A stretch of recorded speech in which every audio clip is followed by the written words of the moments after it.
Está Pamela Tolosa ya con nosotros, está por Zoom, consejera electa de la magistratura en el día de ayer, representante de los académicos, es la flamante integrante del cuerpo, decana de la Facultad de Derecho, además de la Universidad del Sur.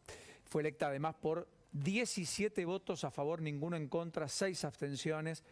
Fue la elegida por los universitarios, por los rectores. Pamela, gracias por esta deferencia para con nosotros. Buenas tardes, ¿cómo le va?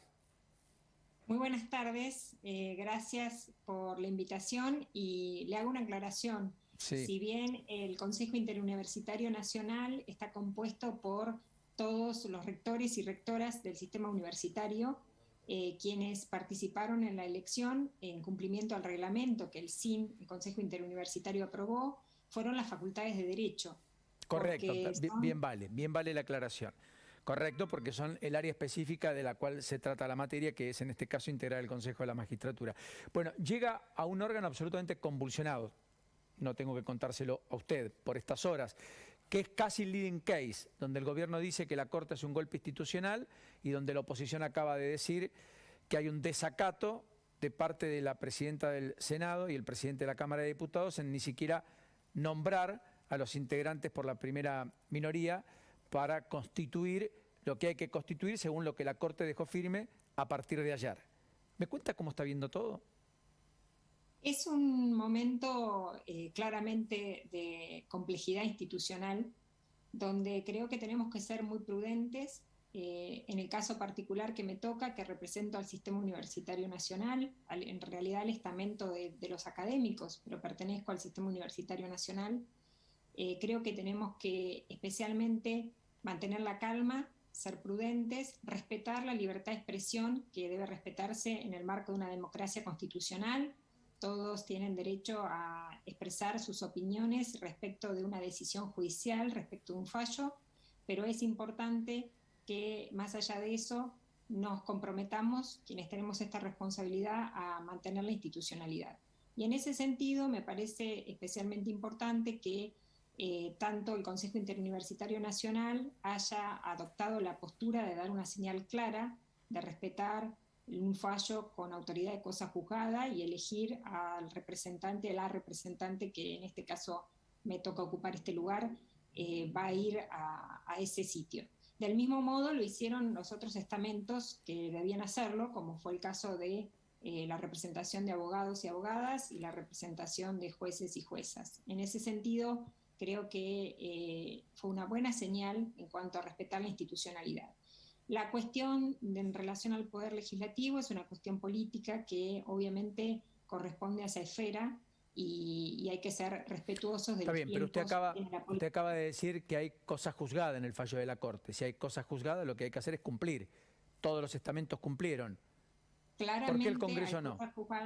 Hay cosas juzgadas porque claramente es un fallo que tiene autoridad de cosas juzgadas. Se dictó en diciembre. Correcto. Es un hecho. Correcto.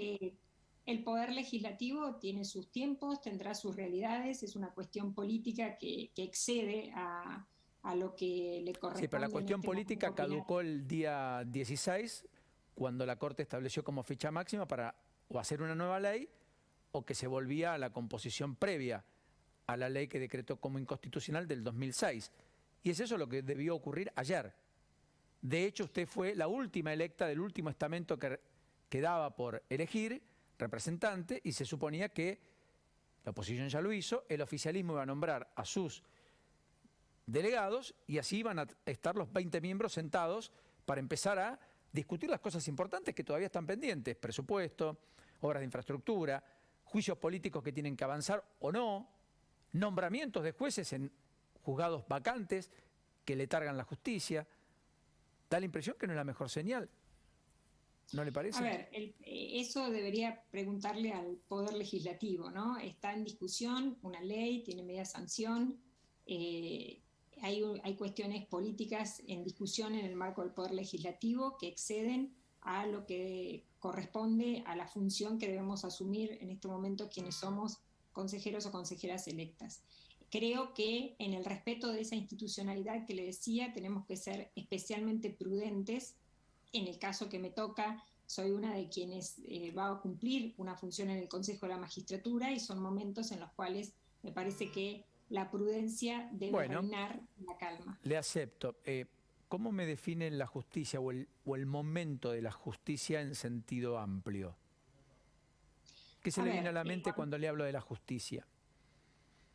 Cuando hablamos de la justicia, eso le quería decir, hablamos de muchos problemas y realidades diferentes. A veces en los medios de comunicación se pone el foco, cuando se habla de la justicia, en la realidad de lo que ocurre en los tribunales de Comodoro Pi Correcto. o en algunos fueros en particular, especialmente el fuero penal, en algunos casos por los temas que son de relevancia o que trascienden en los medios. Pero el sistema judicial es muchísimo más que eso.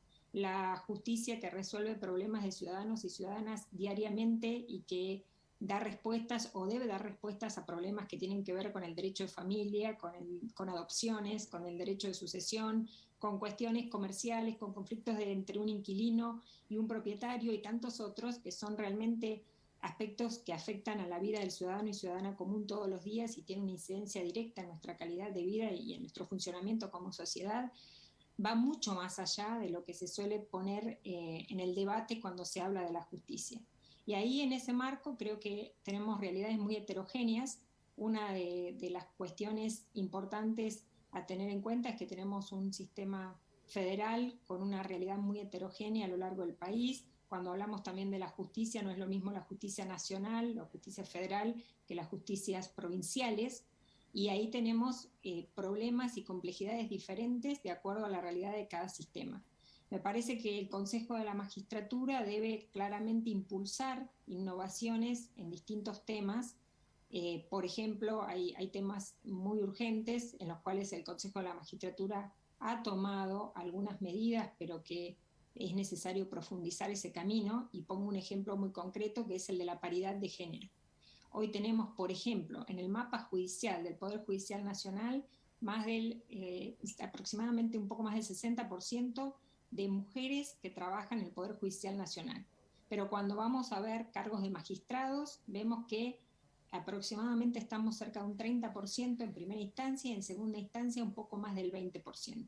Entonces ahí claramente vemos que hay una situación de una desigualdad real en cuanto a que las mujeres que trabajan en el Poder Judicial, incluso lo mismo pasa entre las abogadas y abogadas que ejercen la profesión, tienen dificultades, obstáculos o hay alguna barrera oculta, invisible de ingreso a los cargos de mayor jerarquía. La equidad de género es un objetivo de Naciones Unidas, el objetivo quinto de Naciones Unidas para el Desarrollo Sostenible. Es un compromiso que ha asumido el Estado argentino en numerosos tratados internacionales. Y ahí tenemos claramente una agenda pendiente.